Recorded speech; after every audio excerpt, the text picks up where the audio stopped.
গাইবান্ধা জেলা সদর হাসপাতালে দীর্ঘদিন ধরে ইসিজি মেশিন বিকল থাকায় হৃদরোগ সহ বিভিন্ন রোগে আক্রান্ত রোগীদের চরম ভোগান্তি পোহাতে হচ্ছিল।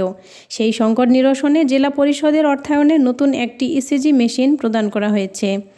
আজ মঙ্গলবার সকালে জেলা সদর হাসপাতালের সম্মেলন কক্ষে আয়োজিত এক অনুষ্ঠানে হাসপাতালের তত্ত্বাবধায়ক মোহাম্মদ শহীদুল্লাহর হাতে আনুষ্ঠানিকভাবে মেশিনটি তুলে দেন জেলা পরিষদের প্রশাসক ডাক্তার ময়নুল হাসান সাদিক।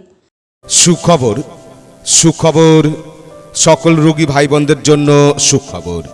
ঢাকা থেকে আগত স্যার সলিমুল্লাহ মেডিকেল কলেজের অধ্যাপক ডাক্তার আব্দুল হাকিম মেডিসিন ও হৃদরোগ বিশেষজ্ঞ চেম্বার রাবিয়া ক্লিনিক গাইবান্ধা রোগী দেখবেন প্রতিদিন সকাল 10টা থেকে রাত 8টা পর্যন্ত।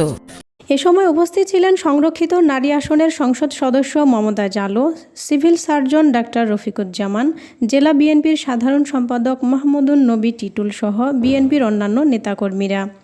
হাসপাতাল সূত্রে জানা যায়, কয়েকদিন ধরে হাসপাতালে ইসিজি মেশিনটি বিকল থাকায় রোগীদের পরীক্ষা নিরীক্ষার জন্য বাইরে যেতে হচ্ছিল। এতে অতিরিক্ত অর্থ ব্যয়ের পাশাপাশি সময় নষ্ট ও দুর্ভোগে পড়তে হচ্ছিল সাধারণ মানুষকে।